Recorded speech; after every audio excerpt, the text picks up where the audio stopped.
Nous sommes face à l'ancien port de Montréal, territoire de 3 km de long, sur la rive du fleuve Saint-Laurent. Imaginez-vous à l'aube du 20e siècle. Montréal est une plaque tournante, à la fois centre portuaire et nœud ferroviaire.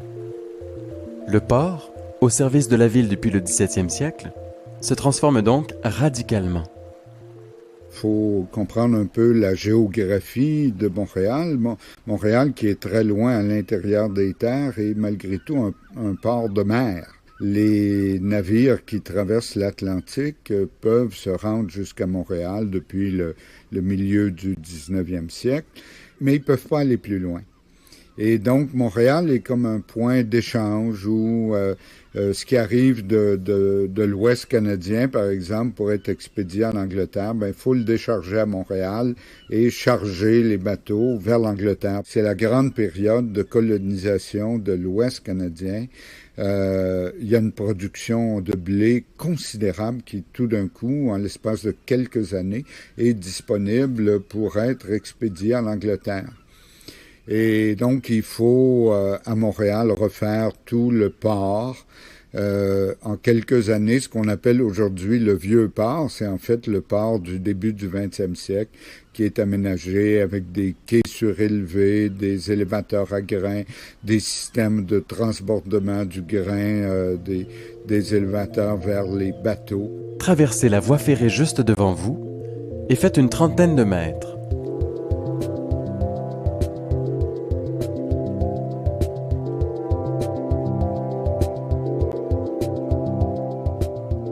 Devant vous, le quai Alexandra, avec sa gare maritime et ses hangars numéros 4 et 3. Juste à gauche, derrière, s'élance la tour marine, ou tour des convoyeurs. Le quai Alexandra fait partie des infrastructures portuaires majeures construites au tournant du siècle. Il permettait d'accueillir les navires transocéaniques. La tour marine servait au chargement et déchargement du grain des bateaux au silo. Ces derniers ont été démolis, à l'exception de celui que vous apercevez à votre droite, le silo numéro 5, situé juste à l'entrée du canal de la Chine. Tournez à votre droite pour longer la promenade du Vieux-Port. Continuez lentement. Le nouveau projet du port, celui du premier ministre Laurier, qui vient au pouvoir en 1896, son ministre Israël Tarte, l'ingénieur en chef Joseph Kennedy vont effectivement dessiner un nouveau port, de A à Z, d'un bout à l'autre, des nouveaux quais, des immenses silos, des convoyeurs, des silos mobiles, c'est énorme comme projet. Et sera terminé en 1914. Et lorsque ce nouveau port est ouvert, Montréal réussit à capturer tellement de trafic, à la fois passagers, marchandises et céréales, qu'il arrive au statut de deuxième port de l'Amérique du Nord après New York. Et sur le plan céréalier, il devient le premier port de l'Amérique du Nord.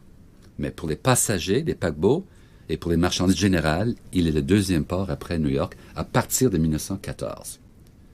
Et ça, c'est remarquable pour une ville qui n'a qu'un tiers de million de personnes.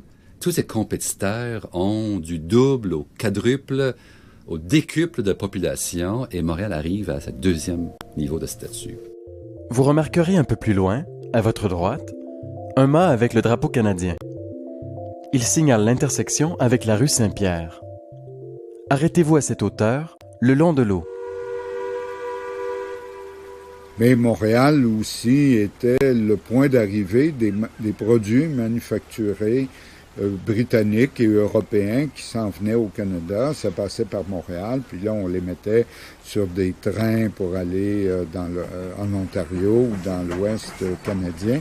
Donc, Montréal est une interface là, importante dans le système de transport à travers tout le Canada.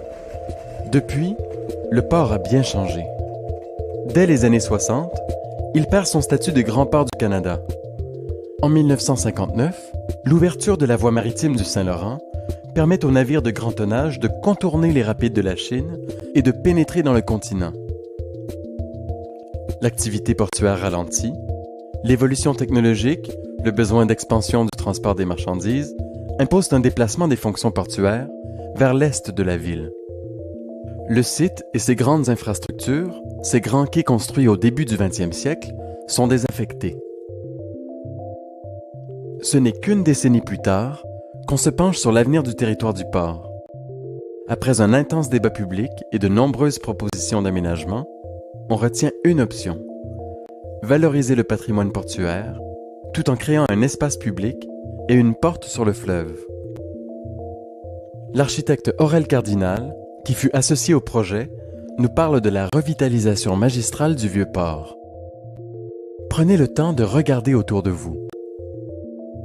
Il y a eu plusieurs plans d'aménagement très variables les uns des autres, allant jusqu'à la démolition de l'ensemble des quais, jusqu'à la construction sur l'ensemble des quais. Ce qui a été le plus marquant pour le renouveau du Vieux-Montréal, ça a été la réouverture du Vieux-Port en 1992. Le Vieux-Montréal était derrière un port qui est devenu avec le temps une barrière avec son accès à l'eau, alors qu'originalement Montréal était né sur l'eau. Et on a choisi l'option de réaménager ces quais-là, parce qu'ils étaient faits en fonction de bateaux transatlantiques, mais c'est ce qui, à notre avis, faisait sa singularité. Et c'est important de ne pas démolir le port qui a été un point de départ de la ville de Montréal comme grande ville, donc de le garder dans la mémoire collective.